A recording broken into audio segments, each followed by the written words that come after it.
مرزائی جہلمی کا علمی مقام۔ یہ شخص علم کے اندر وہ مقام و مرتبہ رکھتا ہے جو ایک بن مانس رکھتا ہے۔ بن مانس کی علمی صلاحیت اور مرزا جیسوں کی علمی صلاحیت مساوی ہے۔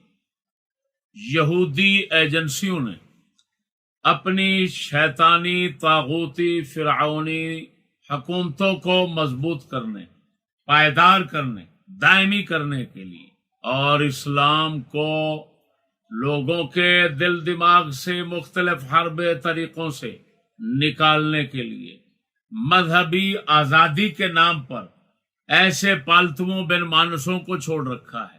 اس میں کوئی دوسری بات نہیں ہے۔ دنیا اس وقت انگریزی تعلیم دراصل تجہیل کی لعنت میں گرفتار ہونے کی وجہ سے انسانی شعور کھو بیٹھی ہے۔ اس وجہ سے سب لوگ اس جملے کو بہت ہی سراہتے ہیں اور انگریزوں کی تعریف میں مدح میں اس کو، یہودیوں کی تعریف مدح میں پیش کرتے ہیں کہ جی انگریزی دور میں مذہبی آزادی ہے، لیکن صاحب ایمان، صاحب بصیرت، صاحب علم لوگوں پر یہ مخفی نہیں کہ آزادی کو مذہبی کے ساتھ مقید کرنا بتا رہا ہے کہ کوئی پابندی ہے۔ اس لعنتی دور میں وہ پابندی ہے سیاسی۔ یہودیوں نے اپنی حکومتوں کو پائیدار بنانے کے لیے، اپنی حکومتوں کو محفوظ رکھنے کے لیے سیاسی پابندی رکھی ہے اور ہمارے اسلام کو اجاڑنے کے لیے مذہبی آزادی رکھی ہے کہ مذہب کے خلاف جو مرضی بکواس کرتا رہے اس کو اجازت ہے، لیکن حکومت کے خلاف جائز بات بھی نہیں کر سکتا۔ جبکہ اسلام میں کیا ہے؟ سبحان اللہ، اسلام میں اس کا برعکس ہے۔ اسلام لوگوں کو سیاسی آزادی دیتا ہے اور مذہبی پابندی دیتا ہے۔ سیاسی آزادی کیوں دیتا ہے؟ تاکہ حاکم فرعون نہ بن جائے، اس کا محاسبہ احتساب کرنے والے موجود ہوں اور ہر ایک کو جواب دینا پڑے۔ ایک عام شخص بھی، عمر بن خطاب رضی اللہ تعالی عنہ جو آدھی دنیا کے بادشاہ تھے، خلیفۃ المسلمین، وہ پوچھتا ہے حضرت یہ دو چادریں کہاں سے آئی؟ یہ سیاسی آزادی ہے۔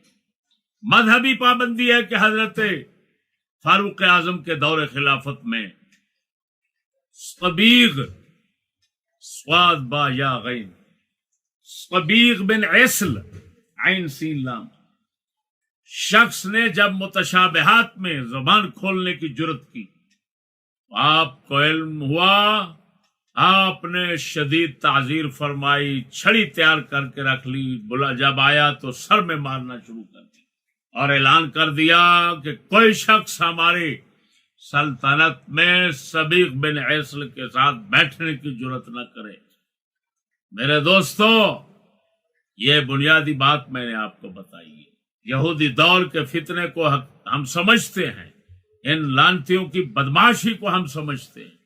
یہ بدمعاش فرعون، طاغوت، اللہ رسول کے مقابلے میں خلق خدا پر ظلم کرنے والے، جن کو اقبال اپنے پاس جب بھی بولتا ہے تو کفن چوروں کا ٹولہ کہتا ہوں، یعنی کائنات کو مردہ کر کے کفن چوروں کا ٹولہ ان کے مال لوٹ رہا ہے، ان کی جان لوٹ رہا ہے، ان کی عزت مار رہا ہے۔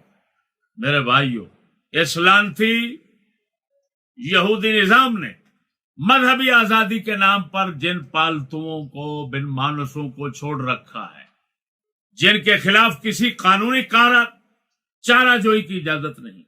مجھے ایک شخص نے فون کیا، اس نے کہا اس پر توہین رسالت کا ہم نے کیس کروایا، اس پر کئی کیس کروائے، لیکن ایجنسیاں پکڑتی نہیں ہیں، پیسے بھی دیتے ہیں پھر بھی نہیں پکڑتے۔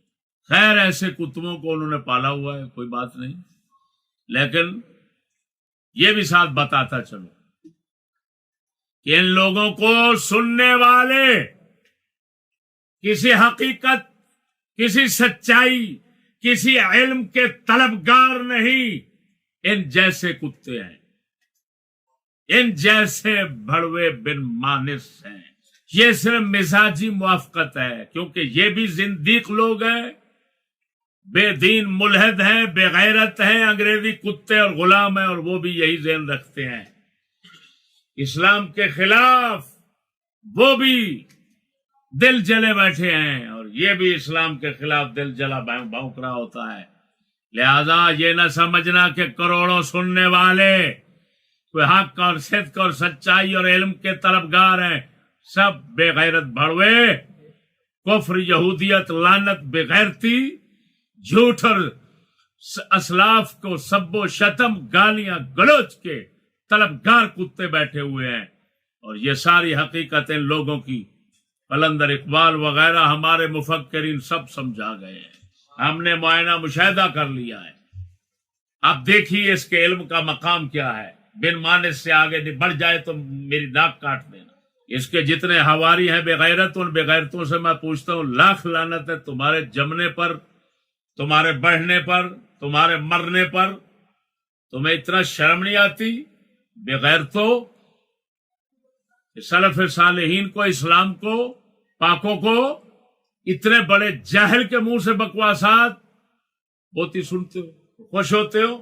کمینے، اندر کے برابر کے پلیت ملے ہو۔